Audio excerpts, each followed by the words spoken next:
Vamos ficar todos de pé para orar a Deus nesse momento.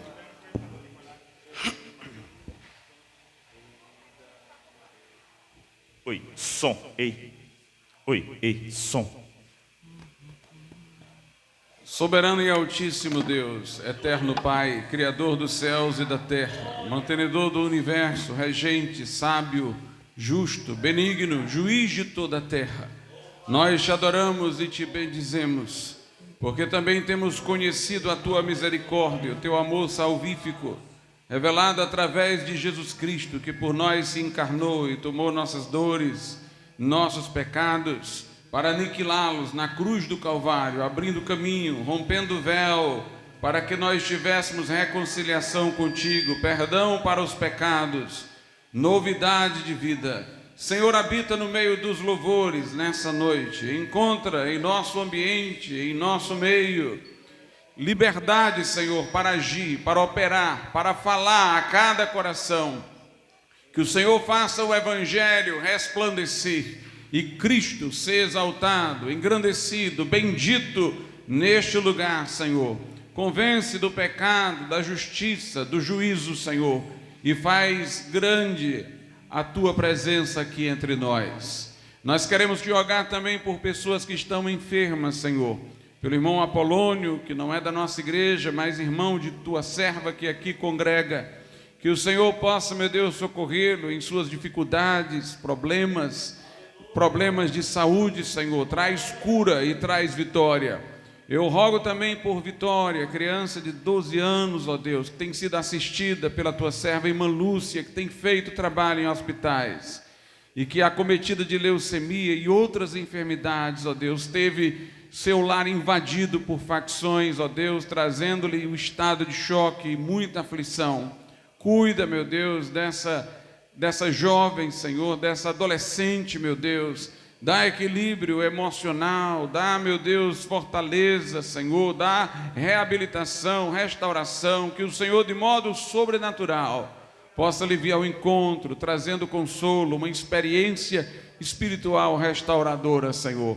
Opera grandemente, fala neste lugar, Senhor, e que vidas possam ser salvas nessa noite, arrependidas de seus pecados e abrigando-se em Cristo como Salvador. Tudo isso nós te pedimos em nome de Jesus. Amém, Senhor, e amém.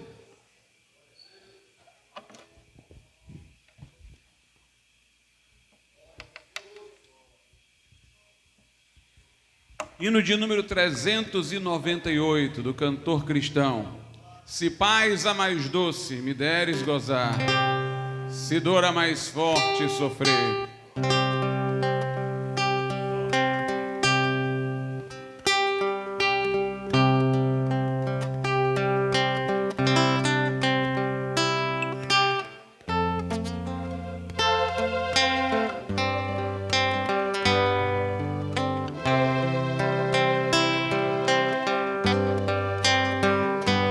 se paz a mais doce me deres gozar, se dor a mais forte sofrer, ó seja o que for, tu me faz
375. É o hino Segurança, Vivo Feliz.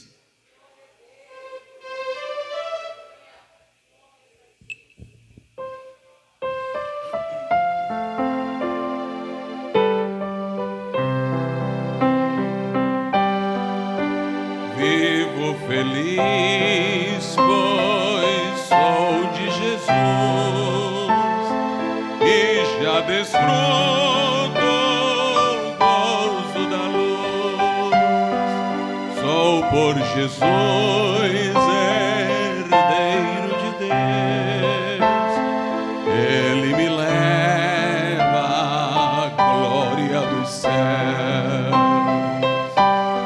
Canta minha alma, canta ao Senhor, rende-lhe sempre ardente louvor.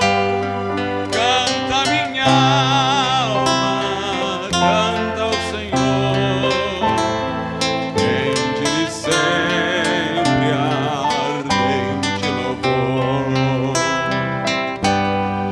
Ao seu amor eu me submeti e extasiado então me senti. Anjos descendo trazem dos céus ecos da excelsa graça de Deus. Canta minha alma, canta ao Senhor, rende-lhe sempre ardente louvor. Canta minha alma, canta ao Senhor, rende-lhe sempre ardente louvor. Sempre vivendo em seu grande amor, me regozijo em meu Salvador. Esperançoso vivo na luz, pela bondade do meu Jesus. Canta minha alma, canta ao Senhor, rende-lhe sempre ardente louvor. Canta minha alma, canta ao Senhor, rende-lhe sempre ardente louvor.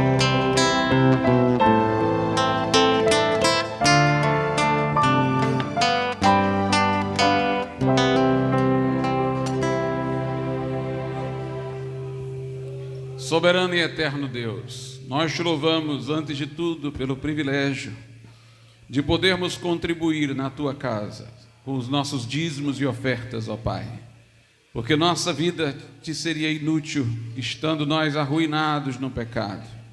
Mas o Senhor, em sua livre graça, nos alcançou, nos restaurou, nos renovou, para que pudéssemos agora oferecer a vida que o Senhor nos deu a seu serviço, os bens com que o Senhor nos presenteou para promover a tua obra sobre a terra, para encontrar outros que ainda estão sem Deus e sem salvação.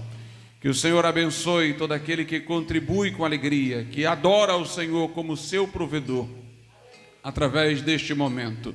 Sobre para aquele que não tem, para que sinta a alegria, o privilégio de participar deste momento. Nós te pedimos isso, agradecidos em nome de Jesus. Amém. Podeis assentar, irmãos. À minha direita nós temos o gasofilácio que recebe dízimos e ofertas para a congregação. À minha esquerda, ofertas e mantimento para os necessitados. Eu fui informado do irmão Neudinho, que teve um AVC e hoje ele tem que fazer fisioterapia, tem deslocamentos e está precisando de que o ajudemos, o assistamos, Então os irmãos lembrem-se de contribuir aqui e nós destinaremos para ajudá-lo. Eu pensei.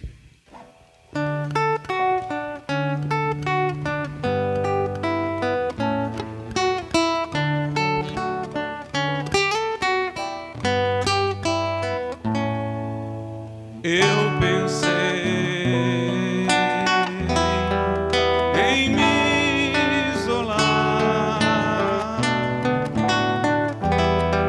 e o mundo não vê.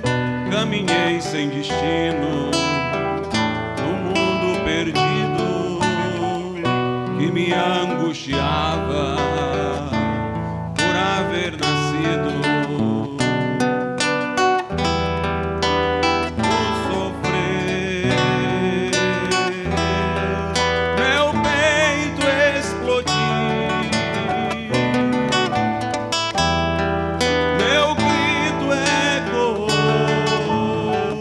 Eu queria encher o vazio da alma, mas as flores dos sonhos prendiam minha vida.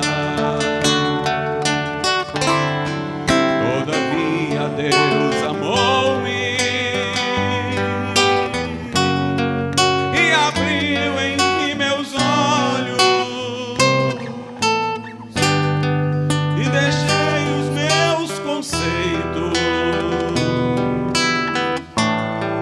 para ser o seu discípulo. Não sou mais um jovem triste de uma geração florida que nas drogas se escondem, protestando contra a vida. A liberdade está em Jesus. Se queres paz, é só crer no Senhor.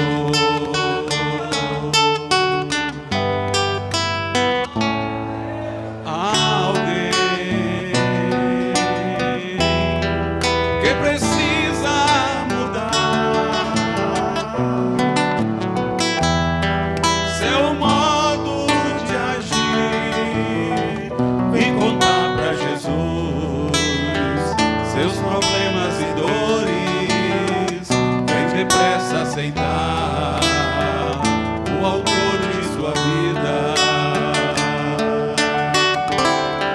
Entretanto vou dizer-te: Cristo ou morte, meu amigo, nos apertos desta vida.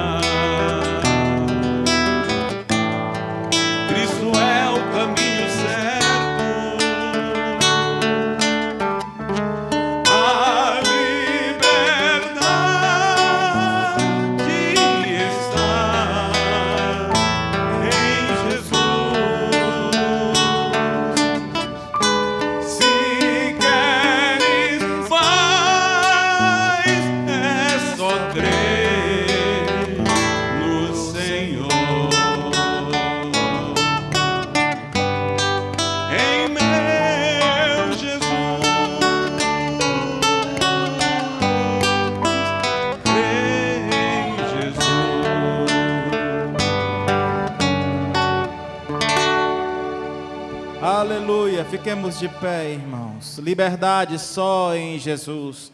Só Ele pode mudar a mente, o coração daquele que se chega a Ele. Ele transforma vidas de uma maneira maravilhosa, miraculosa, de maneira sobrenatural. Só Jesus pode fazer. E como é bom saber isso, como é bom experimentar a graça de Jesus em nossas vidas, hoje e sempre.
paz de Deus então mente e coração guardará. Em Cristo Jesus há, como é bom poder aos pés da cruz depositar.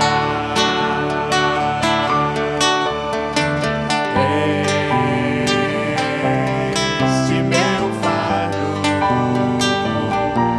pesado e árduo de carregar, e não ter que andar ansioso, e não ter que andar ansioso de nada, senão sobre ele lançar cada problema, cada aflição.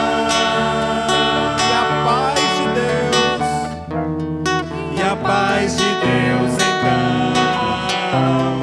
mente e coração guardará. Em Cristo Jesus há, como é bom poder, como é bom saber. Aleluia! A paz que excede todo o entendimento é a paz que o Senhor nos dá. Ele disse: a minha paz vos dou, não vos dou como o mundo dá. É uma paz interior, uma paz que independe das circunstâncias externas. Pode o mundo estar desabando por fora, mas você sente a paz. Só o crente pode sentir esta paz plena em seu coração. A certeza que o Senhor dá é mais preciosa do que qualquer tesouro que possa existir. Esta paz que eu sinto em minha alma não é porque tudo me vai bem. Esta paz que eu sinto em minha alma é porque eu amo ao meu Senhor. Não olho as circunstâncias, não.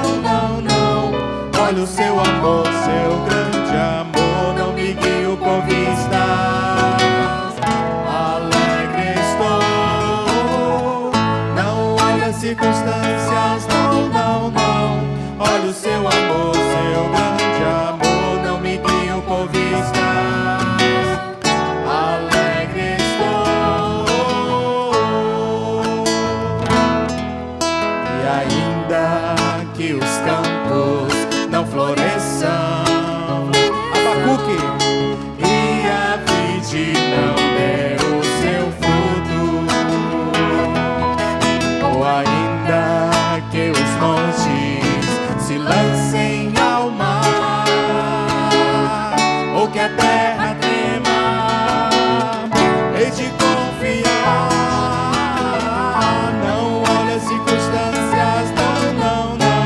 Olha o seu amor, seu grande amor. Não me guio por vistas, alegre estou. Não olhe as circunstâncias, não. Olha o seu amor, seu grande amor. Não me guio por vistas, alegre estou.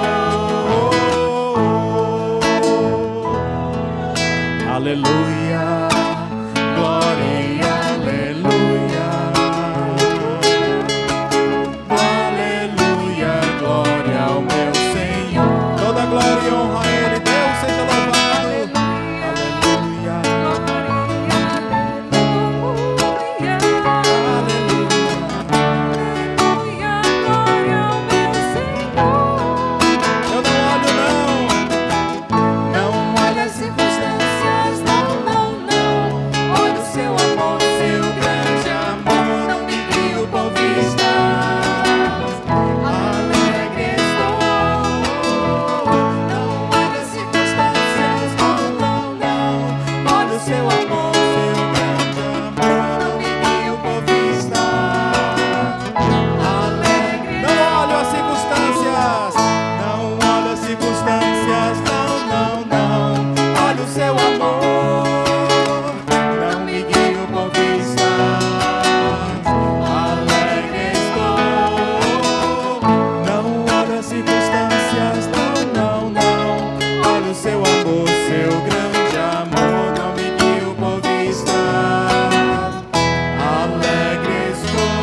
Aleluia, obrigado, Jesus, obrigado.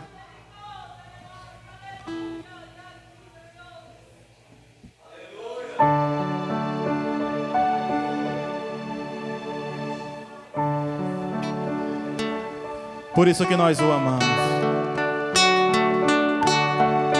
Declare o seu amor por Jesus, crente. É por causa dele que estamos aqui.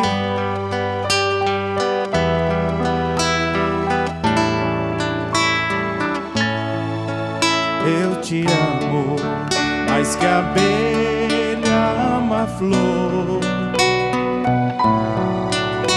Eu te amo e como é forte o meu amor. Eu te amo mais que tudo, mais que a vida que há em mim. Eu te amo e nada vence esse amor que não tem fim. Eu te amo, pois trocaste o meu fardo pela cruz. É assim que eu te amo, Jesus.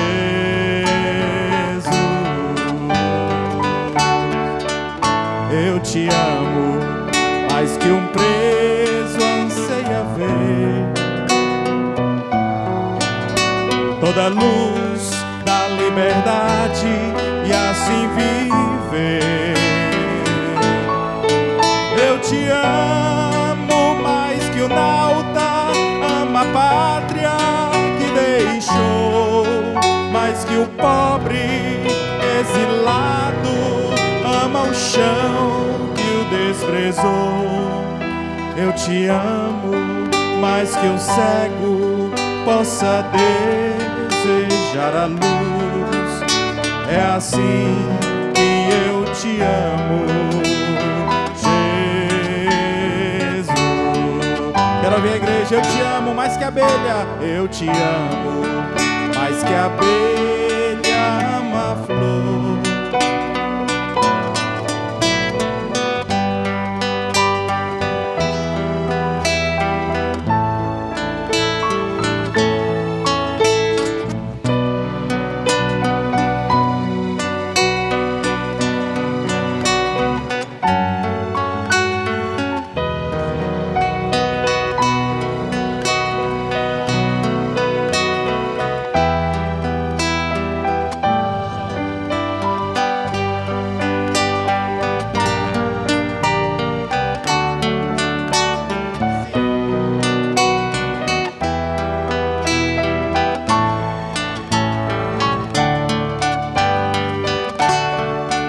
Eu te amo mais que o preso anseia ver toda a luz da liberdade e assim viver. Eu te amo mais que o nauta ama a pátria que o deixou, mais que o pobre exilado ama o chão que o desprezou. Eu te amo mais que o cego possa desejar a luz. É assim que eu te amo, Jesus. É assim que eu te amo, Jesus.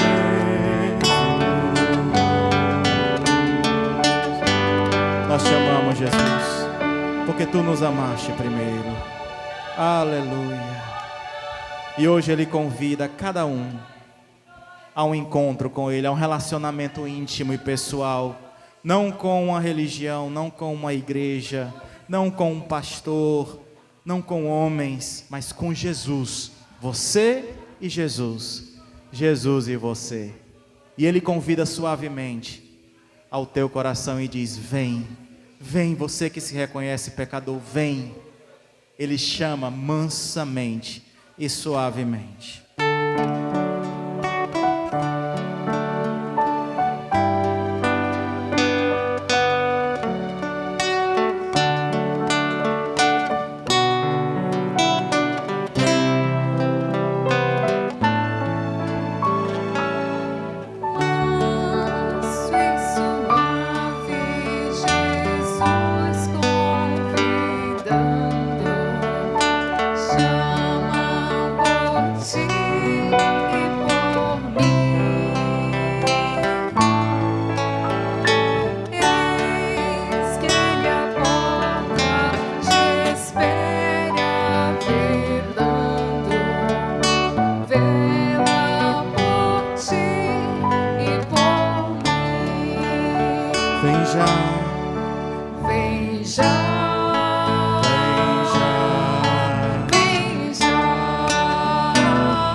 as portas se fecharão. Hoje Ele chama, ó, vem. Seu perdão e graça Ele ainda oferece. Ouça a sua voz a chamar. Vem já, vem já, alma cansada, vem já, manso e suave, Jesus convidando, chama, ó pecador, vem, oh vem, alma cansada, vem já, manso e suave, Jesus convidando, chama, ó pecador, vem.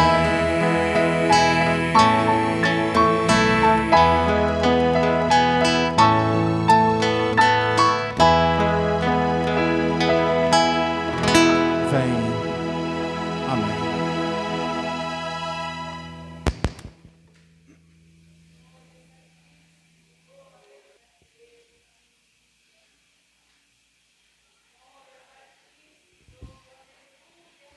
Oremos a Deus. Santíssimo Deus e eterno Pai, em quem nós encontramos refúgio e fortaleza, Deus da nossa salvação. Ó Pai, neste momento nós suplicamos a Tua presença, a operação do Teu Espírito. Ó meu Deus, a palavra viva enviada do céu para atingir os corações, para tornar manifesta a pessoa de Jesus, para trazer a contrição que conduz ao arrependimento, para fazer vívida a promessa do Evangelho, para que evoque fé dos corações. Traz vidas, ó Pai, às fontes da salvação. Traz pessoas a Cristo nessa noite. Nós te pedimos, em nome de Jesus. Amém. Vamos abrir as nossas Bíblias na carta que escreveu o apóstolo Paulo aos Romanos. Carta de Paulo aos Romanos, capítulo de número 11. Aos Romanos 11.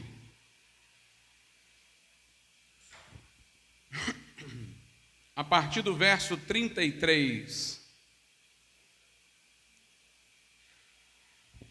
Aos Romanos, capítulo 11, a partir do versículo 33.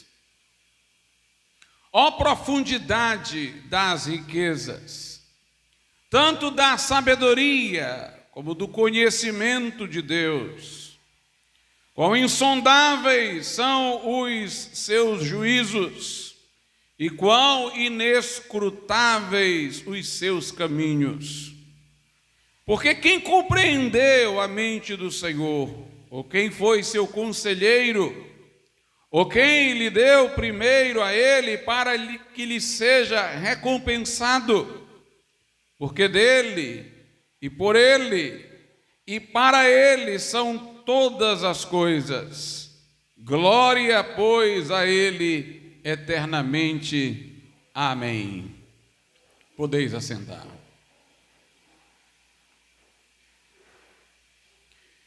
Esse texto, irmãos, que traz uma inspiração poética ao apóstolo Paulo, que o escreve, é um irromper de louvor, de adoração, no meio de uma exposição temática. Lembremos-nos de que aqui trata-se de uma carta. Nós não temos aqui um livro de teologia sistemática, uma exposição acadêmica, mas uma palavra pastoral para uma igreja, um povo com o qual Paulo está enlaçado com vínculos de comunhão. Escrever para ele era como pregar, e não como escrever um manual. E aqui, depois de expor o plano de Deus, ele próprio é contagiado com aquilo que diz. Ele, quando fala, é também afetado por suas próprias palavras, porque elas lhe vêm da revelação de Deus, lhe vêm por inspiração divina. E então, maravilhado com o plano divino, ele irrompe com este hino de louvor, com esta expressão de adoração que nós lemos aqui. E de um modo particular, esse texto traz adoração a Deus em razão de sua sabedoria. A interjeição, o or, mostra o espírito suspenso de Paulo. Ó profundidade das riquezas, tanto da sabedoria como do conhecimento de Deus. Quão insondáveis são os teus juízos e que inescrutáveis os seus caminhos. Paulo está adorando a Deus por sua imensa sabedoria. Nós poderíamos aqui falar da sabedoria de Deus em função de várias de suas ações, de vários de seus propósitos. Mas eu selecionei aqui algumas coisas para falar, para que nós vejamos a profundidade da sabedoria de Deus. Em primeiro lugar, lembremos-nos de que este mundo não veio de uma casualidade, de um Big Bang, que sem que se possa dizer por que aconteceu, teria acontecido sem que tivesse autor. A vida não veio, como se encontra agora, apenas por processos casuais, por coincidências ou probabilidades ao longo de muito tempo. A vida inteligente não é fruto de uma evolução. Se você encontrasse um artefato de qualquer cultura enterrado, como um arqueólogo faz, jamais elaboraria uma tese de que aquilo fora feito por um conjunto de coincidências, de acumulações, que deu aquela forma proporcional, harmônica. Você logo concluiria que algum tipo de tribo teria morado naquela localidade, algum tipo de agrupamento existia, e que aquilo ali era uma expressão criativa deste grupo, de sua cultura. Os arqueólogos encontram inúmeras coisas subterrâneas, aterradas, flechas, objetos, mas ele nunca precipita-se a concluir que aquilo veio de um conjunto de acumulações coincidentes. Ele logo percebe que ali é fruto de uma inteligência. Se nós trasladássemos aquilo que nós temos na arqueologia, no bom senso cotidiano, no senso comum, para este universo, não seria outra a nossa conclusão, senão de que um Criador fez todas estas coisas. É preciso bloquear muitas coisas na mente. É preciso inverter a forma habitual de se raciocinar para chegar a conclusões como aquelas da teoria da evolução ateísta ou como aquelas de um Big Bang que não teve um originador para ter sido sua causa. A Bíblia diz que os céus proclamam a glória de Deus e o firmamento anuncia o seu poder. A Escritura diz que os atributos de Deus, sua eterna divindade, se evidenciam nas coisas criadas, de modo que os homens são inexcusáveis, indesculpáveis, se eles adorarem ídolos ou se eles negarem a existência de Deus. Porque o mundo ao nosso redor, a criação toda, clama, evidenciando o seu Criador. para os nossos ouvidos. Nós podemos ver no universo a sabedoria de Deus. Jó fala da inescrutável sabedoria de Deus através da qual ele fez este mundo. Aliás, Jó está no seu livro perturbado por todas as aflições que lhe haviam vindo.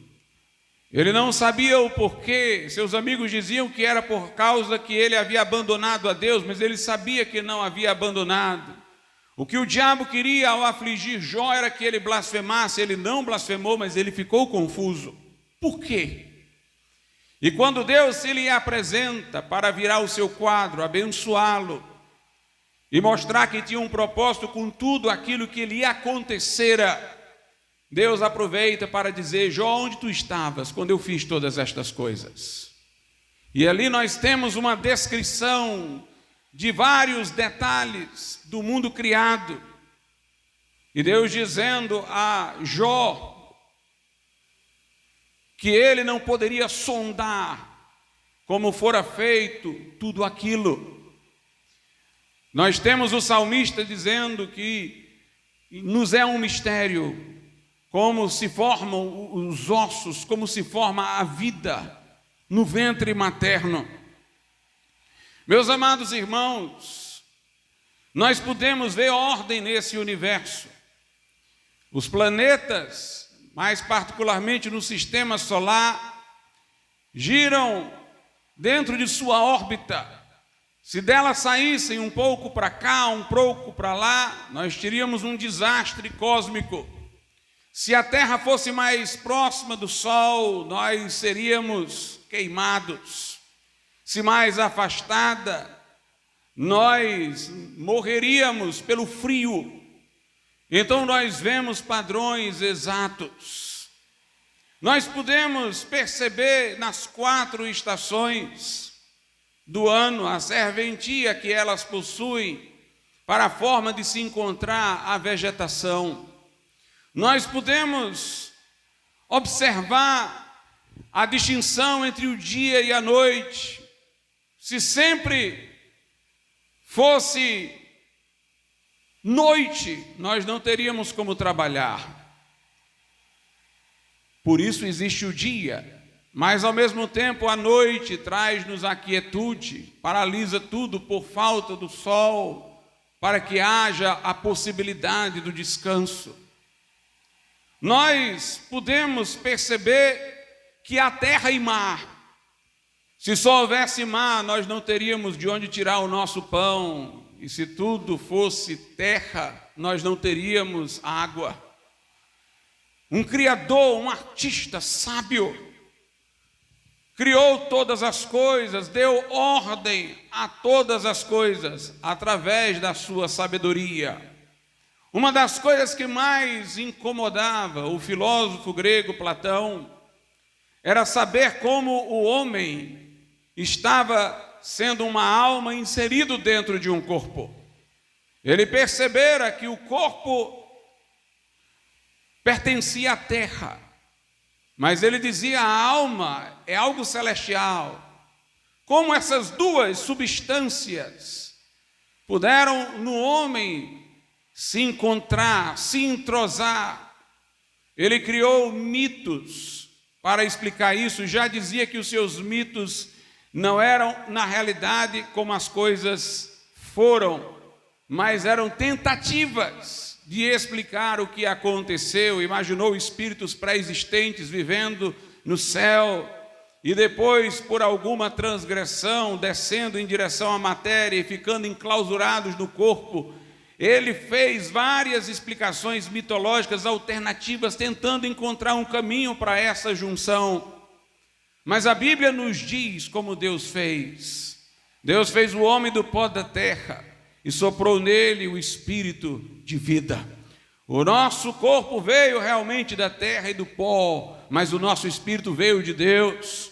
Por isso que em Eclesiastes a Bíblia fala da morte e diz: e o pó volte, e o corpo volte ao pó, e o pó volte à terra, de onde era, e o espírito volte a Deus, que o deu. A Bíblia diz que Deus soprou o Espírito no homem e ele tornou-se alma vivente. Em Zacarias 12:1, é dito que Deus formou o Espírito do homem dentro dele, não houve pré-existência. Deus fez esse ajuste. Interessante como isso perturbou pessoas no passado. Descartes, o filósofo, procurava até uma glândula no corpo, que seria a ponte entre o espírito e o corpo. Mas nós não podemos saber exatamente como isso se dá, mas nós sabemos quem fez.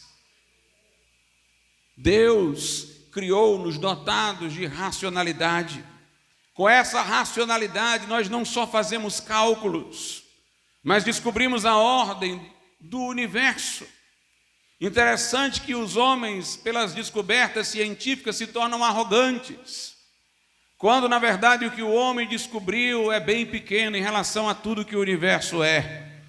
Os homens são tão falhos e desviados que eles, pelo pouco que conhecem, se tornam arrogantes, em vez de, diante do universo maior do que o conhecimento deles, eles percebam a existência do Criador e se debrucem para adorá-lo. Na verdade, a atitude mais racional de um cientista não seria a soberba, seriam os joelhos curvos, seriam a atitude de adoração a Deus que fez todas estas coisas. Eles descobrem coisas por cálculos antes de poderem fazer a observação, presumindo que o mundo segue padrões matemáticos e não percebem que esta presunção só seria lúcida se nós imaginássemos que o Deus que fez todas estas coisas é o ser pensante por excelência. Em tempos passados, onde houve mais humildade, homens como Kepler, quando descobriam alguma lei que regulava alguma coisa do universo, eles adoravam a Deus quando faziam a descoberta. Kepler dizia: acabei de pensar um pensamento de Deus. Acabei de pensar aquilo que anteriormente esteve na mente de Deus que fez. Tudo isso que eu agora descubro, que eu agora sei o que é. Nós vemos a sabedoria de Deus no universo. É verdade que o mundo está caído, a terra foi maldita por causa do homem. Por causa do pecado entrou a enfermidade e a morte. E algumas coisas pontualmente aparecem desordenadas. Mas mesmo assim, os homens que estudam as coisas criadas, eles conseguem encontrar como era a ordem original. Exemplifico: se eu estiver doente, um órgão meu não estiver funcionando corretamente, ainda assim o médico saberá o que falta para esse órgão funcionar. Porque na própria lógica de funcionamento do meu corpo, ele decifra a ordem original, que pode estar, no meu caso, falida por uma disfunção. Ele consegue apreender a sabedoria com que o mundo foi feito. Portanto, nós vemos a sabedoria do Criador claramente na Bíblia. Isso evoca na Escritura, da parte de seus autores, atitude de adoração. Veja o que a Bíblia diz no Salmo de número 74, versículos 16 e 17. Teu é o dia e tua é a noite, preparaste a luz e o sol, estabeleceste todos os limites da terra, verão e inverno tu os formaste. No Salmo de número 104, a Bíblia Sagrada nos diz o seguinte: bendize, ó minha alma, o Senhor. Senhor Deus meu, tu és magnificentíssimo, estás vestido de glória e de majestade. Ele se cobre de luz como de um vestido, estende os céus como uma cortina, põe nas águas as vigas das suas câmaras, faz das nuvens o seu carro, anda sobre as asas do vento, faz dos seus anjos espíritos, dos seus ministros um fogo abrasador, lançou os fundamentos da terra, ela não vacilará em tempo algum. Tu a cobriste com o abismo, com um vestido.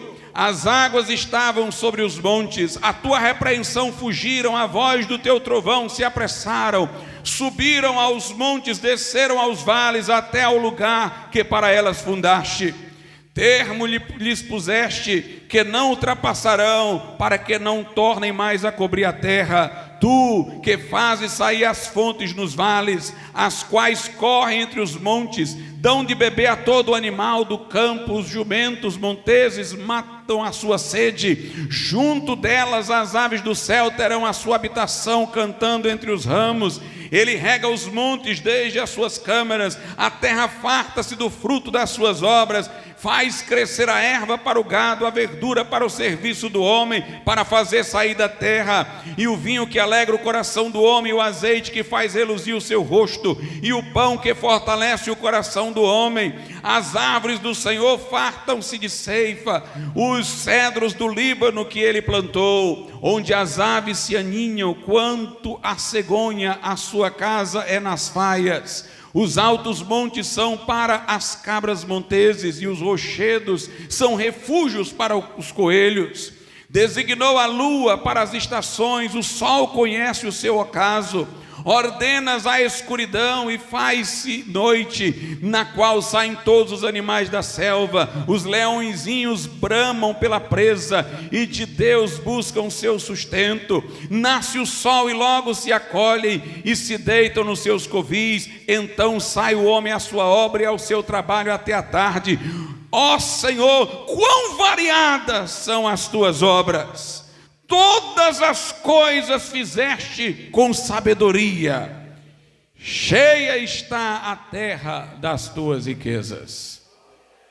Se os homens fossem realmente racionais, não teriam por que se ufanar gritando ciência, ciência, como se ela os fizesse independente de Deus, mas dobrar-se-iam para adorar aquele que fez todas estas coisas, em relação às quais o conhecimento humano é bem pequeno, apesar de tanta arrogância. Devemos adorar a Deus pela sua sabedoria. Quantas pessoas vivem uma vida tão mecânica, rotineira, repetitiva, saem de casa, vão para a faculdade, vão para o trabalho, voltam, dormem, todas as coisas naquele mesmo horário, e perderam aquele espanto que tinha todo ser humano na infância, quando olhava deslumbrante para o céu e via as estrelas e o céu azul, e se perguntava o que é aquilo, por que existem as estrelas, quem fez todas estas coisas.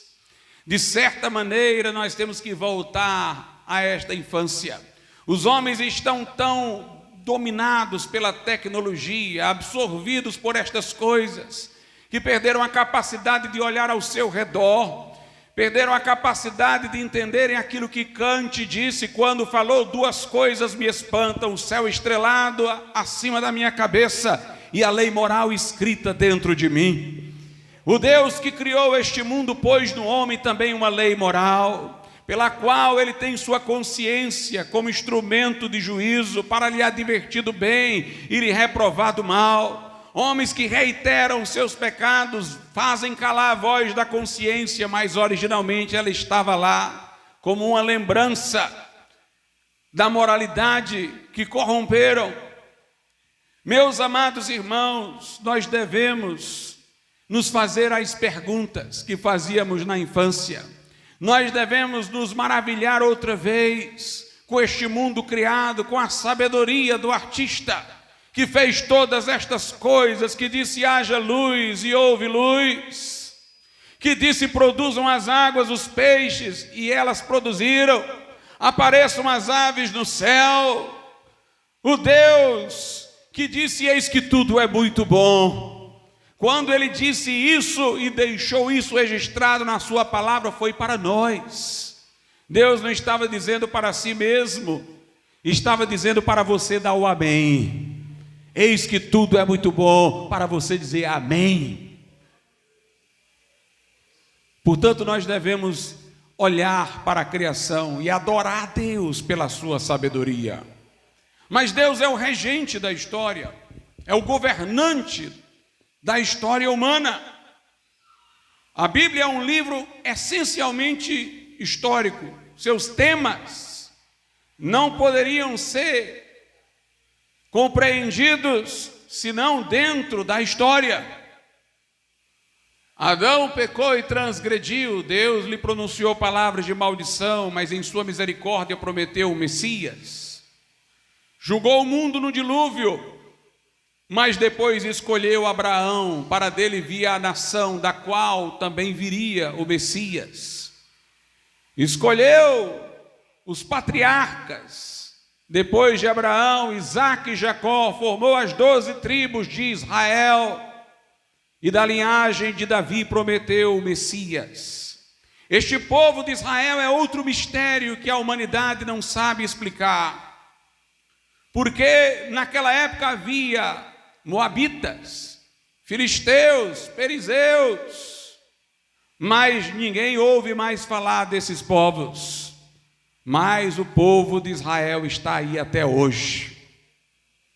Este povo foi subjugado pelos grandes impérios, atacado pela Síria, levado cativo para a Babilônia, oprimido pelos gregos, pelos romanos. Todos esses impérios caíram e o povo de Israel está aí. Línguas antigas desapareceram, mas o hebraico ainda é falado. E este povo, espalhado por toda a terra, perseguido por nazistas e comunistas, pelas cruzadas católicas romanas, pela Inquisição, este povo sobreviveu e, de acordo com a promessa contida no profeta Isaías, retornou à sua terra. Deus governa a história. Deus governa a história em sua grande sabedoria. Alguém diz, pastor, como Deus governa a história e há tantos males na história? É porque o governo de Deus não subtrai a liberdade dos homens. Deus governa uma humanidade caída. E Deus tira o melhor mesmo daquilo que os homens fazem em seu fracasso. Deus governa um mundo que procura os maus caminhos, mas Ele governa para promover salvação, para promover redenção. É o que nós lemos neste livro. Interessante que o governo de Deus surpreende, irmãos. O governo de Deus na história surpreende, porque Deus zomba da sabedoria humana. Na sua providência, no seu governo providencial dentro da história, Deus sabe que o homem é arrogante, como eu falei, até na sua pequena ciência. E Deus pega o homem na sua astúcia. Lá em Jó, a Bíblia diz o seguinte, no livro de Jó, capítulo de número 5, verso 13. Ele apanha os sábios na sua própria astúcia, e o conselho dos perversos se precipita. A sabedoria de Deus, irmãos, está revelada acima de tudo. Em Ele, na sua providência, usar coisas insignificantes para fazer coisas gigantescas, para surpreender os homens, porque Ele age pelas vias de onde os homens não esperam. Os homens fazem os seus cálculos, como Deus faria se agisse. Olham para cá, para acolá, e Deus vem pelo outro lado, surpreendendo todos os homens. O gigante Golias desafiou o povo de Israel.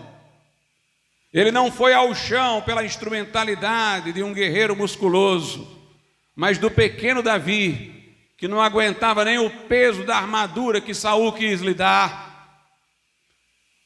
O gigante Golias veio dizendo que estava enfrentando um cachorro quando viu Davi.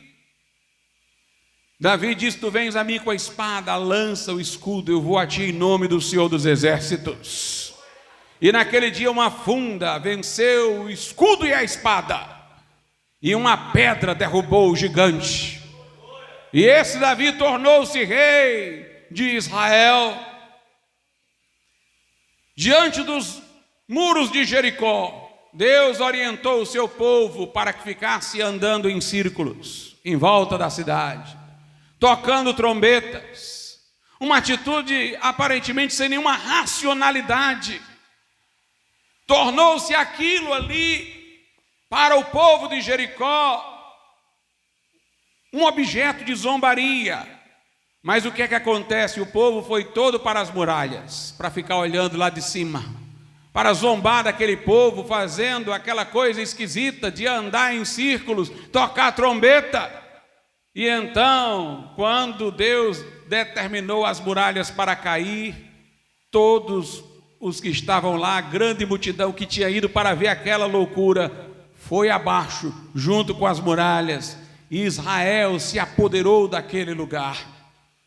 Esse é o nosso Deus, que nos surpreende, que faz coisas além da nossa imaginação. José do Egito teve sonho de que ele governasse sobre seus irmãos. Os seus irmãos ficaram revoltados com isso e disseram: vamos acabar com esses sonhos de José, vamos vender logo como escravo. Mal sabiam que estavam concretizando o sonho. Vendido como escravo, ele terminou no Egito, e lá, tendo passado por situações difíceis, chegado à prisão, da prisão saiu para interpretar o sonho de Faraó, tornou-se alguém importante, um ministro de Faraó. E depois, quando a fome veio no território em que habitavam seus irmãos foram lá para buscar socorro, e chegando lá descobriram que aquele perante quem eles se dobraram para fazer o pedido era o irmão que haviam vendido como escravo.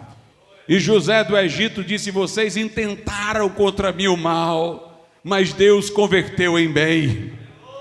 Aleluia! Como um farmacêutico pode pegar uma substância venenosa e fazer mistura com outras e transformar num remédio, assim o nosso Deus pode pegar os males e no seu trabalho, na sua mistura, fazer aquilo redundar em bem, porque Ele é governante, soberano e sábio. Quando Moisés foi a Faraó, poderia ele ter feito logo aquela última praga, aquela pela qual o Faraó rendeu-se quando seu filho foi morto, e logo o Faraó teria deixado o povo ir. Mas Deus quis contar com a resistência de Faraó para operar várias pragas até chegar na última, porque Deus disse: e assim o meu nome será conhecido em toda a terra. Este homem não quer agir corretamente, não quer me servir, pois então ele vai servir para os outros. Eu te levantei, Deus disse a Faraó, para que o meu nome seja conhecido em toda a terra.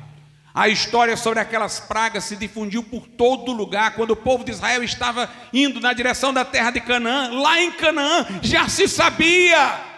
E um habitante lá daquela terra de Jericó, Raabe, se converteu e se uniu ao povo de Deus, por aquilo que havia tido notícia de tudo que Deus havia feito no Egito. Esse é o nosso Deus. Quando nós lemos o livro de Atos, nós ficamos tristes quando vemos a morte de Estevão. Estevão era um diácono e pregador cheio de poder, cheio de fé. Ninguém resistia à sabedoria, ao espírito com que ele falava. Quando nós lemos sobre sua vida, o que ele estava fazendo, nós temos assim uma intuição de que ele seria um grande missionário.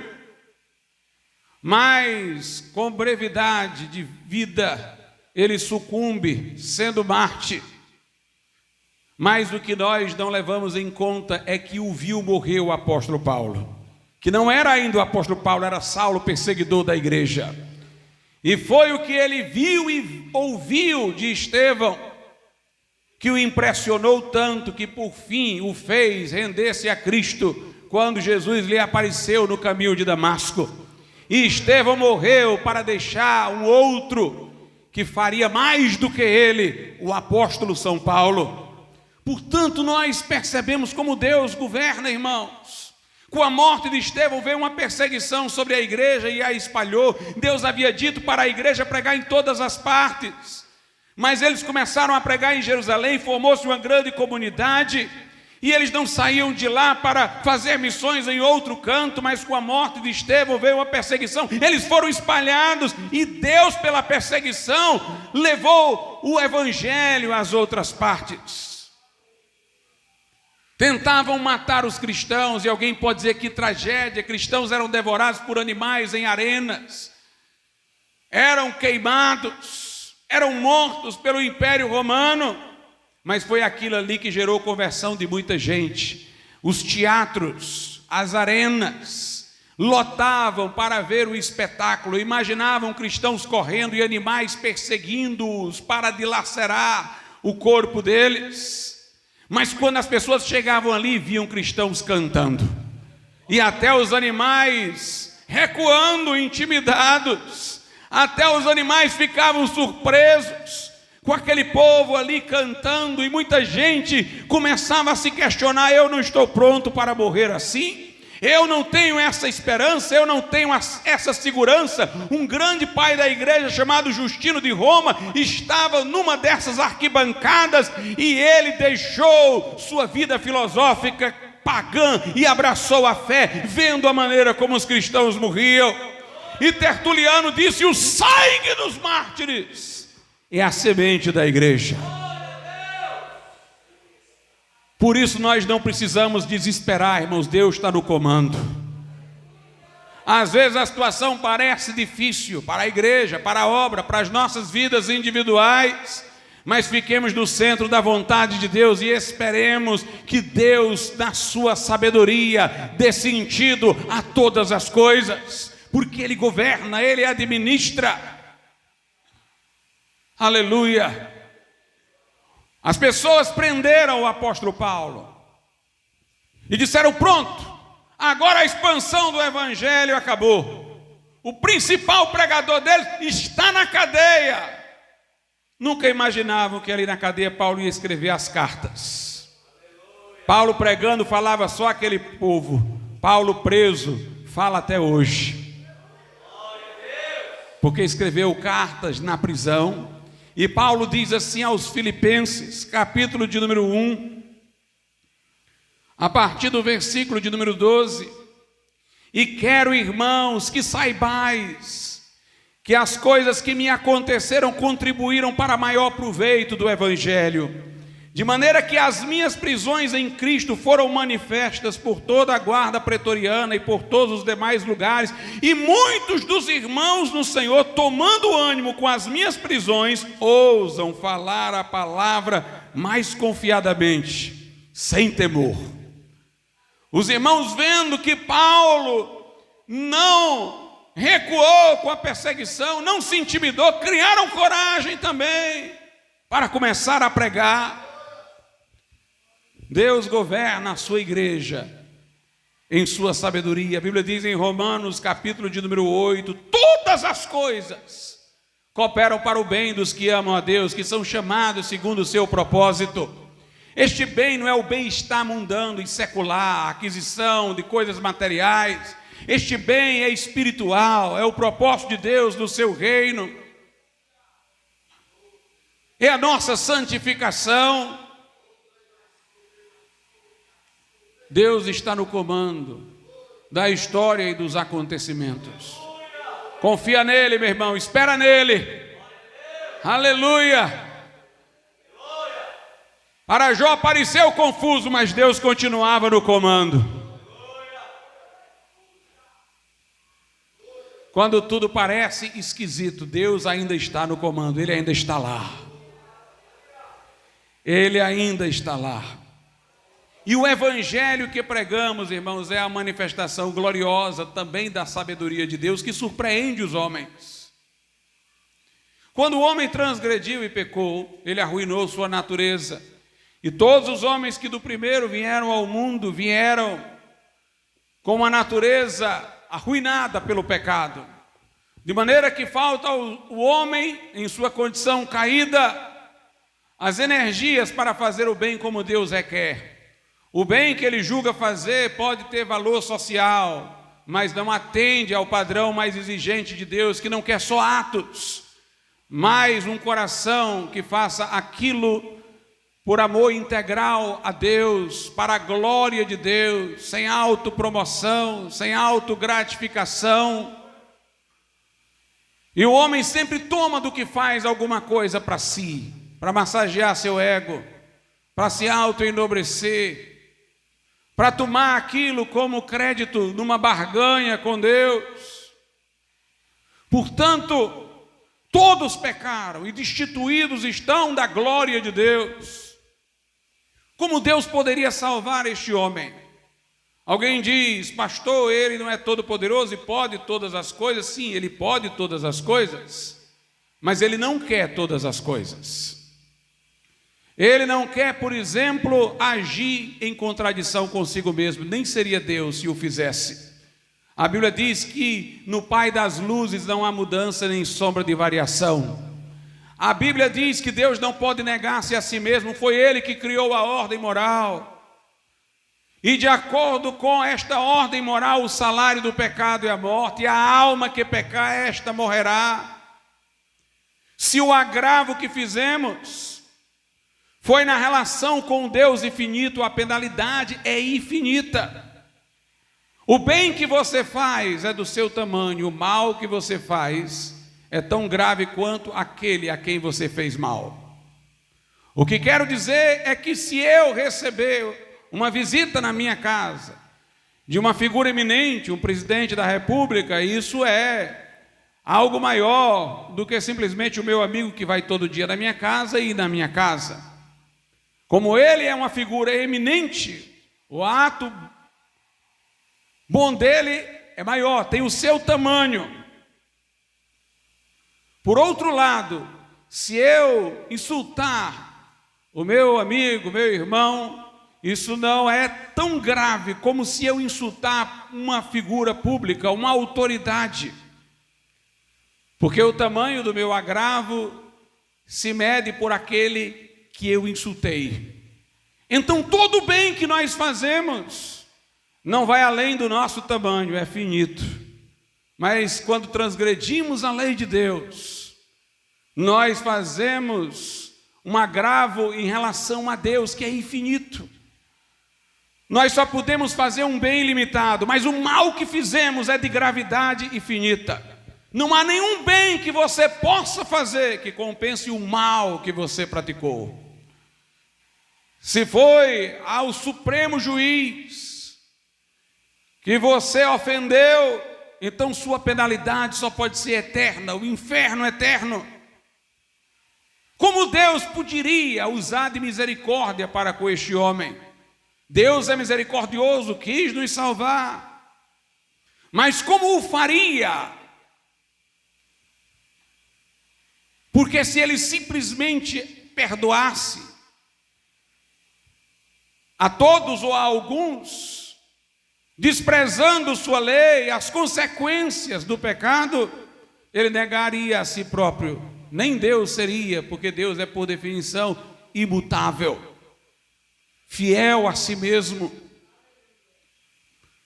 Mas a Bíblia diz que Deus encontrou um caminho que o homem nunca imaginaria. Sabe por quê? Porque o homem nunca imagina um caminho sacrificial. Se eu perguntar a você assim, olha, me diga uma coisa, se chegasse alguém na sua casa, raivoso, e perguntasse se seu filho estava em casa, para bater nele, o que você faria? A pessoa ia ficar nesse dilema. Se eu dissesse que meu filho estava lá, ia bater no meu filho. Se eu não dissesse, estaria mentindo. E agora? Todo mundo aqui, eu tenho certeza que pensou nessas duas alternativas. E a alternativa de dizer eu não digo e levar a surra? Ninguém pensa, porque geralmente nós pensamos numa saída que não envolva o autossacrifício. Mas Deus pensou numa, irmãos, que envolveu o alto sacrifício. Jesus é Deus. Tudo que ele fosse fazer era de valor infinito. Se nós merecíamos uma penalidade infinita no inferno, o que Jesus fosse fazer por nós poderia valer também infinitamente para compensar. O tamanho do bem que ele faz é infinito, porque ele é infinito. Mas para morrer por nós e levar os nossos pecados, teria que ser um homem. Um homem para morrer no lugar dos outros homens. Um substituto equivalente, que levasse sobre si os nossos pecados e morresse numa cruz. Ele tinha que ser homem para morrer pelos homens. E ele tinha que ser Deus para aquilo que ele fosse fazer na cruz ter valor infinito e cobrir, compensar uma pena infinita que nós teríamos que padecer. Então o Verbo se fez carne e habitou entre nós. Eis o mistério da piedade, diz Paulo a Timóteo, capítulo 3, verso 16. Deus se manifestou em carne. Aquele que foi manifestado na carne, contemplado por anjos, pregado entre os gentios, crido no mundo e recebido na glória. Que sabedoria, irmãos! Deus manteve sua ordem intacta. O pecado teve a punição correspondente naquele que recebeu a punição em nosso lugar. Ele era homem para que pudesse receber em nosso lugar. Ele era santo para que pudesse morrer pelos injustos. E ele era Deus para fazer um sacrifício de valor infinito, para cobrir todas as nossas culpas, para cobrir toda a nossa condenação. A Bíblia Sagrada diz, lá no livro de Salmos, no capítulo de número 85, versículo 10, a misericórdia e a verdade se encontraram, a justiça e a paz se beijaram. Deus, irmãos, quando salva o que crê em Jesus Cristo, Ele não está apenas sendo misericordioso, Ele está sendo justo, porque Ele não deveria punir aquele que aceitou o outro que já foi punido por Ele. Em Deus, justiça e misericórdia se encontraram na cruz. A justiça de Deus foi satisfeita, a ira de Deus foi aplacada, a ordem moral foi restaurada, para que Deus pudesse agora com misericórdia perdoar aquele que se arrepende dos seus pecados e crê no Evangelho de Cristo.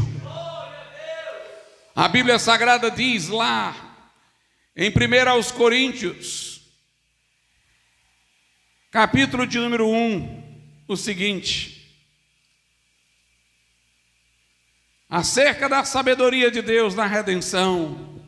1 Coríntios 1, a partir do versículo de número 18: porque a palavra da cruz é loucura para os que perecem, mas para nós que somos salvos é o poder de Deus.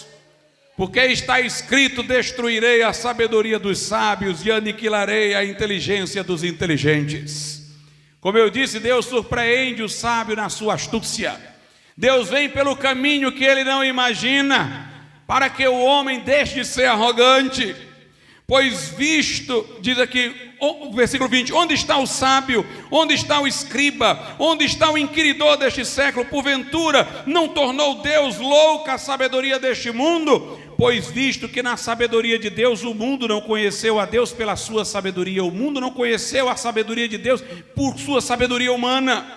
Aprove a Deus salvar os crentes pela loucura da pregação, porque os judeus pedem sinal e os gregos buscam sabedoria, mas nós pregamos a Cristo crucificado, que é escândalo para os judeus e loucura para os gregos.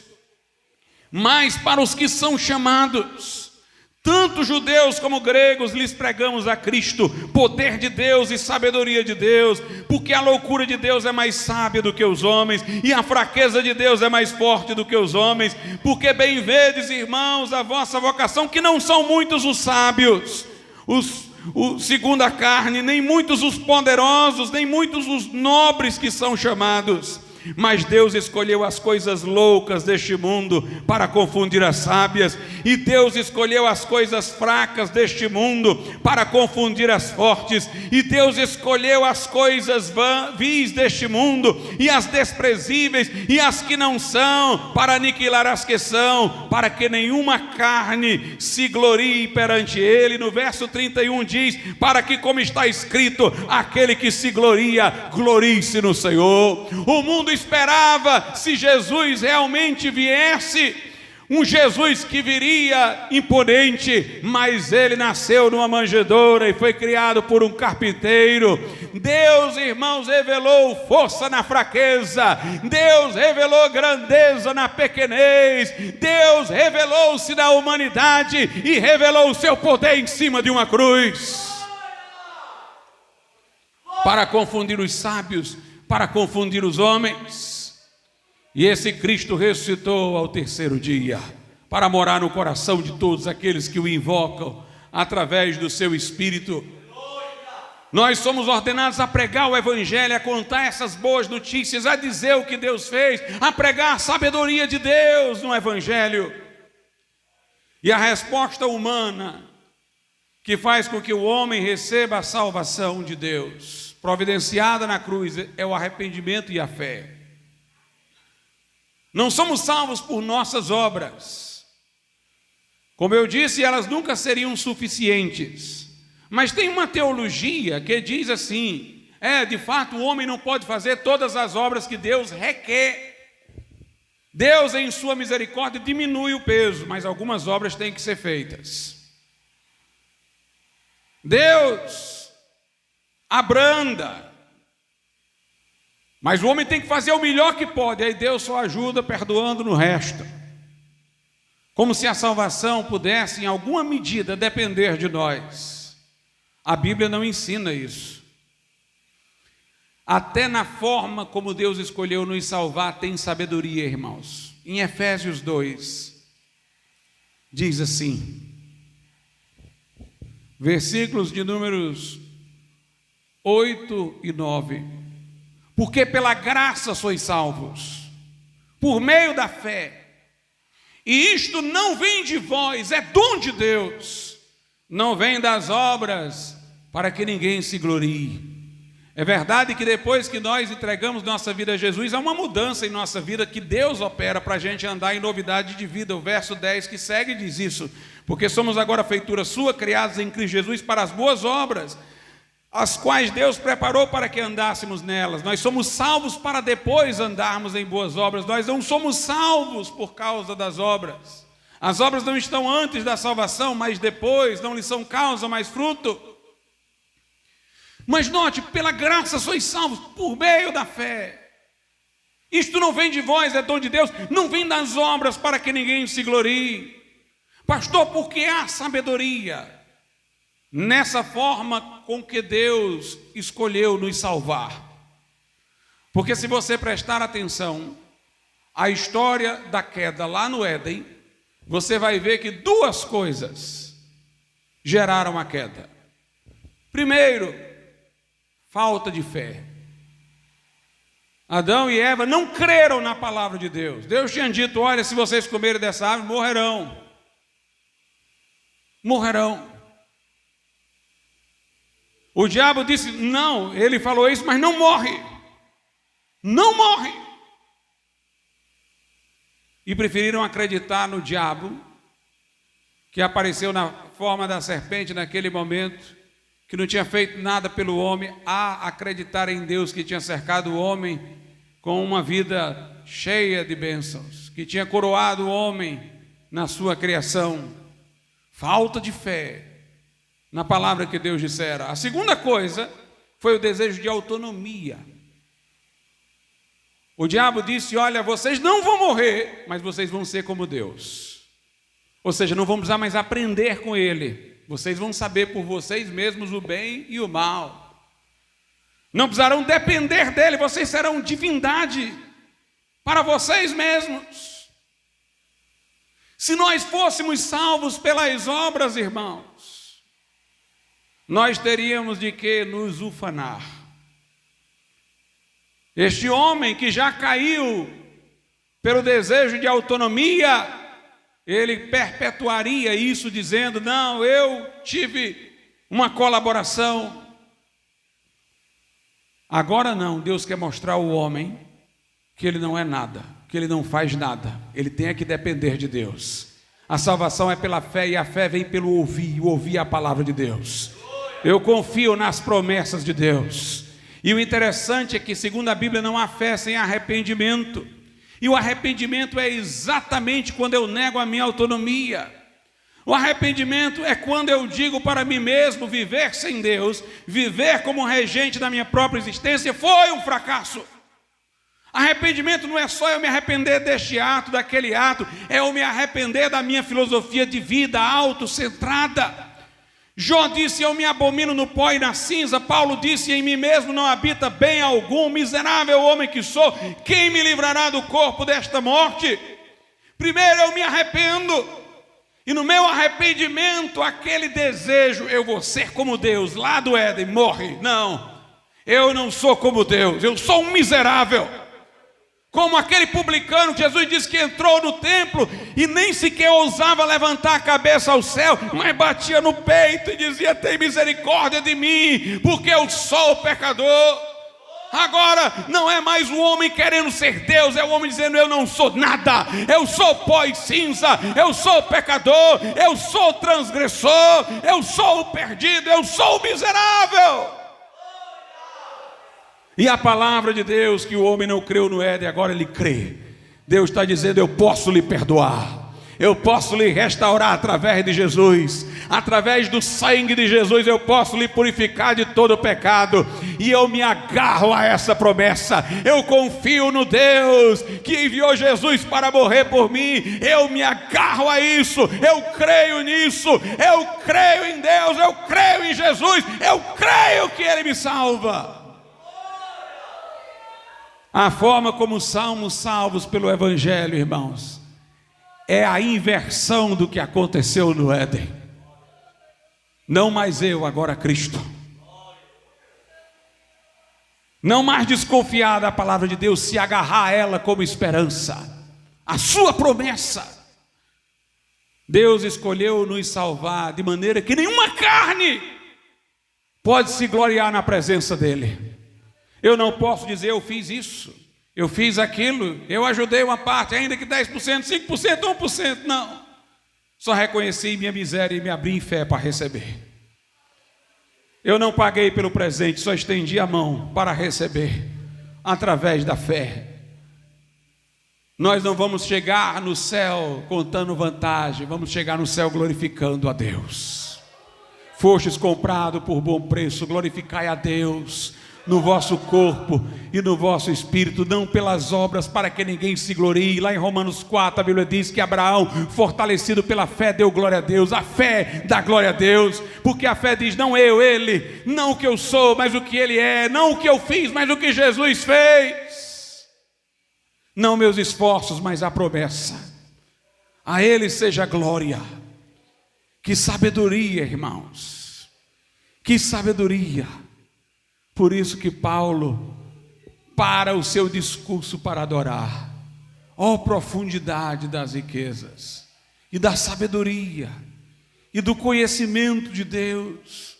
Quão insondáveis são os seus caminhos, quão inescrutáveis os seus juízos. Quem conheceu a mente do Senhor? Quem se fez seu conselheiro?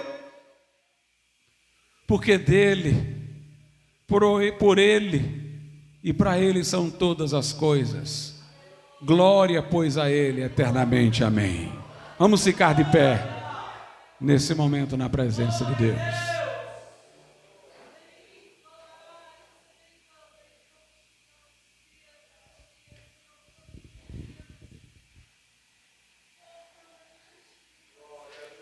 Santíssimo Deus e nosso Pai, nós te louvamos por coisas tão maravilhosas, ó Deus, que nos são reveladas, que nos são comunicadas, por tão grandiosa salvação.